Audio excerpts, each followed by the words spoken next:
Quiz and ഫാക്സിന്റെ പുതിയൊരു വീഡിയോയിലേക്ക് എല്ലാവർക്കും സ്വാഗതം. ഇന്നത്തെ നമ്മുടെ വീഡിയോ ജൂൺ 5-ാം തീയതി പരിസ്ഥിതി ദിനവുമായി ബന്ധപ്പെട്ട് ക്വിസ് മത്സരങ്ങളിൽ നിങ്ങൾ എല്ലാവരും അറിഞ്ഞിരിക്കേണ്ട ഏറ്റവും പ്രധാനപ്പെട്ട 15 ചോദ്യങ്ങളുടെ വീഡിയോ ആണ്. ഇന്നലെ നമ്മൾ ഏറ്റവും പ്രധാനപ്പെട്ട 10 ചോദ്യങ്ങൾ പറഞ്ഞിരുന്നു.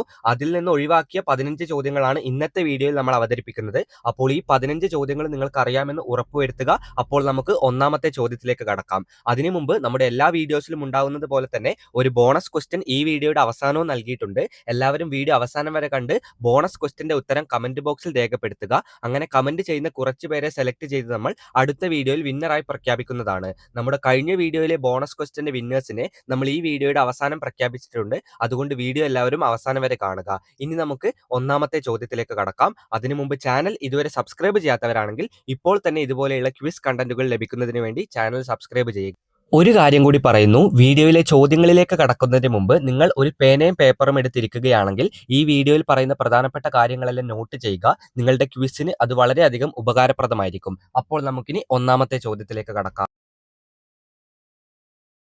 ആദ്യം തന്നെ നമ്മൾ നോക്കാൻ പോകുന്നത് ഏറ്റവും പ്രധാനപ്പെട്ട സംഘടനകളുടെയും പ്രസ്ഥാനങ്ങളുടെയും ഫുൾ ഫോമുകളാണ്. എല്ലാ ക്വിസ് മത്സരത്തിലും ചോദിക്കുന്ന ഏറ്റവും പ്രധാനപ്പെട്ട ചോദ്യങ്ങളാണിവ.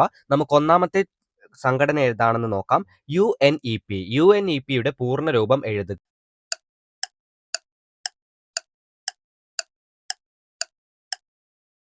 UNEPയുടെ പൂർണ്ണരൂപം യുണൈറ്റഡ് നേഷൻസ് എൻവിറോൺമെന്റ് പ്രോഗ്രാം എന്നാണ്. മലയാളത്തിൽ ഐക്യരാഷ്ട്ര പരിസ്ഥിതി പ്രോഗ്രാം എന്നുകൂടി പറയാറുണ്ട്.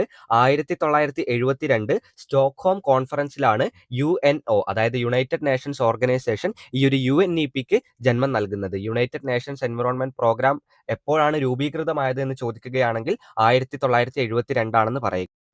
രണ്ടാമത്തെ ചോദ്യം, WWFന്റെ പൂർണ്ണരൂപം എന്താണ്? WWFന്റെ പൂർണ്ണരൂപം അല്ലെങ്കിൽ ഫുൾ ഫോം എന്താണ്?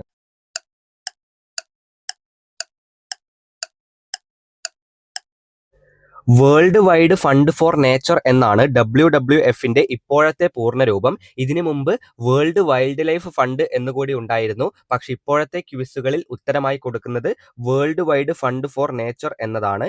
ഇതിന്റെ സിമ്പൽ കൂടി ഓർത്തിരിക്കുന്നത് വളരെ ഇമ്പോർട്ടന്റ് ആണ്. ഒരു ഭീമൻ പാണ്ട അല്ലെങ്കിൽ ഒരു ജയന്റ് പാണ്ടയാണ് ഇതിന്റെ ഒരു ഇതിന്റെ ഒരു സിമ്പൽ എന്ന് പറയുന്നത്. 1961 ഈ ഒരു WWF രൂപീകൃതമായത് എന്നുകൂടി ഓർത്തിരിക്കുക. മൂന്നാമത്തെ ചോദ്യം, IUCNന്റെ പൂർണ്ണരൂപം എന്താണ്? IUCNന്റെ ഫുൾ ഫോം എന്താണ്?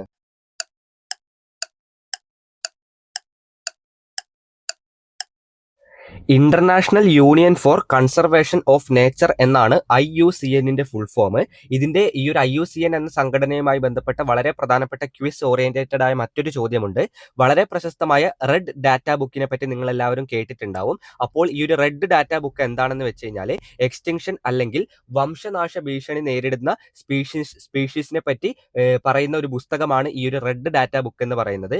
ഈ ഒരു റെഡ് ഡാറ്റ ബുക്ക് പബ്ലിഷ് ചെയ്യുന്നത് ഏത് സംഘടനയാണെന്ന് എല്ലാ വർഷവും ക്വിസിൽ ചോദിക്കുന്നതാണ്. അതിന്റെ ഉത്തരം international union for conservation of nature എന്ന് പറയുന്ന IUCN എന്ന സംഘടനയാണ്. നാലാമത്തെ ചോദ്യം, IPCCയുടെ പൂർണ്ണരൂപം എന്താണ്? IPCCയുടെ പൂർണ്ണരൂപം എന്ത്?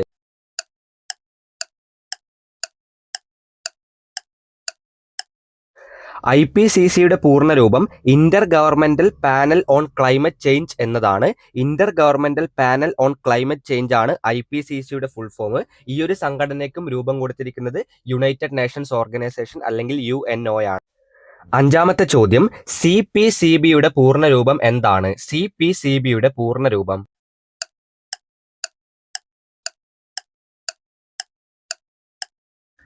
സെൻട്രൽ പൊല്യൂഷൻ കൺട്രോൾ ബോർഡ് എന്നാണ് CPCBയുടെ പൂർണ്ണരൂപം. വളരെ ഇമ്പോർട്ടന്റ് ആയ ചോദ്യമാണ്.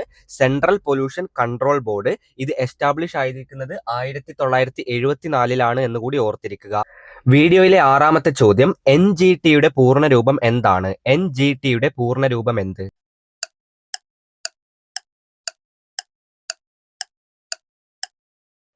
നാഷണൽ ഗ്രീൻ ട്രൈബ്യൂണൽ എന്നാണ് NGTയുടെ പൂർണ്ണരൂപം. 2010 ഇത് എസ്റ്റാബ്ലിഷ് ആയിരിക്കുന്നത്. ഈ ഒരു NGT രൂപീകൃതമായത് ഏത് നിയമപ്രകാരമാണ് എന്ന് ചോദിക്കാൻ സാധ്യതയുണ്ട്. നാഷണൽ ഗ്രീൻ ട്രൈബ്യൂണൽ ആക്ട് 2010 പ്രകാരമാണ് ഈ ഒരു നാഷണൽ ഗ്രീൻ ട്രൈബ്യൂണൽ എന്ന സംഘടന രൂപം കൊണ്ടിരിക്കുന്നത്. ഏഴാമത്തെ ചോദ്യം, BNHS എന്ന് പറയുന്നതിന്റെ പൂർണ്ണരൂപം എന്താണ്?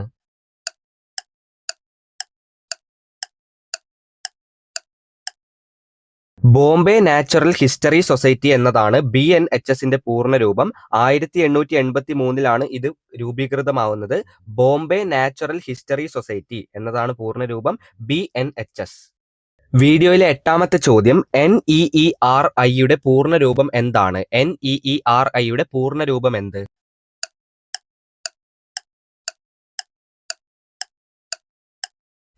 National environmental engineering research institute എന്നതാണ് ഇതിന്റെ പൂർണ്ണരൂപം. വളരെ ഇമ്പോർട്ടന്റ് ആയ ചോദ്യമാണ്. NEERIയുടെ ഫുൾ ഫോം ഒന്നുകൂടി പറയുന്നു, national environmental engineering research institute. വീഡിയോയിലെ 9ാമത്തെ ചോദ്യം TERIയുടെ പൂർണ്ണരൂപം എന്താണ്? നമ്മൾ നേരത്തെ NEERIയുടെ പൂർണ്ണരൂപം പറഞ്ഞു. TERIയുടെ പൂർണ്ണരൂപം എന്ത്?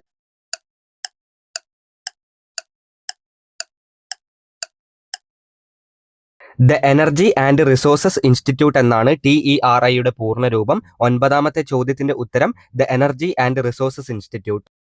10ാമത്തെ ചോദ്യത്തിലേക്ക് കടക്കുന്നു. അതിനു മുമ്പ് ചാനൽ ഇതുവരെ സബ്സ്ക്രൈബ് ചെയ്തില്ല എങ്കിൽ ഇപ്പോൾ തന്നെ സബ്സ്ക്രൈബ് ചെയ്യുക. 10ാമത്തെ ചോദ്യം ഇതാണ്. CFCയുടെ പൂർണ്ണരൂപം എന്താണ്? CFCയുടെ പൂർണ്ണരൂപം എന്ത്?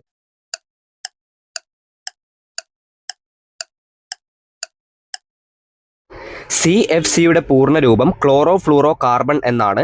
ഈ ക്ലോറോ ഫ്ലൂറോ കാർബൺ നമ്മുടെ ഓസോൺ ലെയറിലെ ഓസോണിന് വളരെയധികം ഹാംഫുൾ ആണ് എന്നൊക്കെ നിങ്ങൾക്കറിയാം. അപ്പോൾ CFCയുടെ ഫുൾ ഫോം എന്താണ്? Chlorofluorocarbon. 11ാമത്തെ ചോദ്യത്തിലേക്ക് കടക്കുന്നു. പാരീസ് കരാർ ഒപ്പുവെച്ച വർഷം ഏതാണ്? പാരീസ് കരാർ ഒപ്പുവെച്ച വർഷം.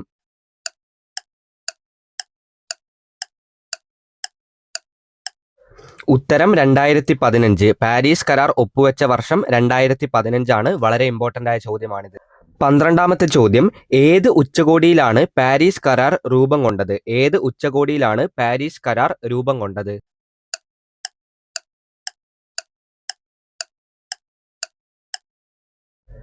ഉത്തരം COP21, conference of the parties എന്നാണ് COPയുടെ പൂർണ്ണരൂപം.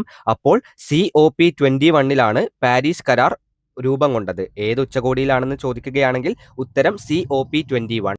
13ാമത്തെ ചോദ്യം പാരീസ് കരാർ ലക്ഷ്യമിടുന്ന നെറ്റ് സീറോ എമിഷൻ അല്ലെങ്കിൽ നെറ്റ് സീറോ എമിഷൻ എന്ന് പറയുന്ന പദ്ധതി ഏത് വർഷത്തിലേക്കാണ് അവർ ലക്ഷ്യമിടുന്നത്?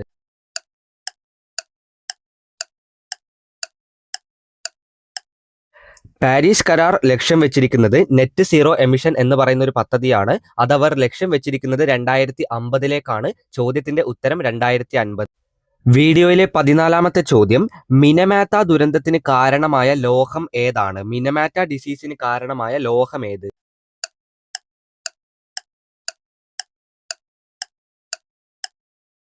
ഉത്തരം മെർക്കുറി. അതായത് മിനമാറ്റ ദുരന്തത്തിന് കാരണമായ ലോഹം മെർക്കുറിയാണ്. അടുത്ത ചോദ്യത്തിലേക്ക് കടക്കുന്നതിന് മുമ്പ് നമ്മുടെ ക്വിസ് ആൻഡ് ഫാക്സിന്റെ വാട്സ്ആപ്പ് ഗ്രൂപ്പിനെ പരിചയപ്പെടുത്തുകയാണ്. ഈ ഒരു വാട്സ്ആപ്പ് ഗ്രൂപ്പിൽ ജോയിൻ ചെയ്യുകയാണെങ്കിൽ നമ്മൾ അപ്ലോഡ് ചെയ്യുന്ന എല്ലാ ചോദ്യങ്ങളും ഉത്തരങ്ങളും നിങ്ങൾക്ക് PDF രൂപത്തിൽ ലഭിക്കും. ഈ PDF ഉപയോഗിച്ചുകൊണ്ട് നിങ്ങൾക്ക് എളുപ്പത്തിൽ പഠിക്കാൻ സാധിക്കും. അപ്പോൾ ഈ ഒരു PDF ലഭിക്കണമെങ്കിൽ നമ്മുടെ വാട്സ്ആപ്പ് ഗ്രൂപ്പിൽ ജോയിൻ ചെയ്യുക.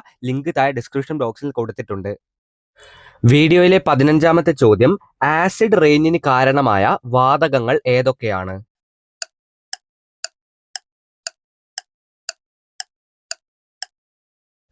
വളരെ ഇമ്പോർട്ടന്റ് ആയ ചോദ്യമാണിത്. ആസിഡ് റെയിനിന് കാരണമായ, അതായത് ആസിഡ് മഴയ്ക്ക് കാരണമായ 2 വാതകങ്ങളാണ് സൾഫർ ഡയോക്സൈഡും നൈട്രജൻ ഓക്സൈഡും. വളരെ ഇമ്പോർട്ടന്റ് ആണ്. 15ാമത്തെ ചോദ്യത്തിന്റെ ഉത്തരം sulphur dioxide and nitrogen oxide. ഇനി നിങ്ങൾ എല്ലാവരും കാത്തിരുന്ന നമ്മുടെ ബോണസ് ചോദ്യത്തിലേക്ക് കടക്കാം. നമ്മൾ ഇന്ന് തൊട്ട് മുൻപ് അപ്ലോഡ് ചെയ്ത വീഡിയോയിൽ നിന്നുള്ള ഒരു ചോദ്യമാണ്. എത്ര പേർക്ക് അതിന്റെ ഉത്തരം ഓർമ്മയുണ്ടെന്ന് നോക്കാം. ഓസോൺ പാളിയുടെ തിക്നെസ് അല്ലെങ്കിൽ കട്ടി അളക്കുന്ന യൂണിറ്റ് ഏതാണ്? അപ്പോൾ ആ ഒരു യൂണിറ്റിന്റെ പേര് അറിയുന്നവരെല്ലാം താഴെ കമന്റ് ബോക്സിൽ ഉത്തരമായി രേഖപ്പെടുത്തുക.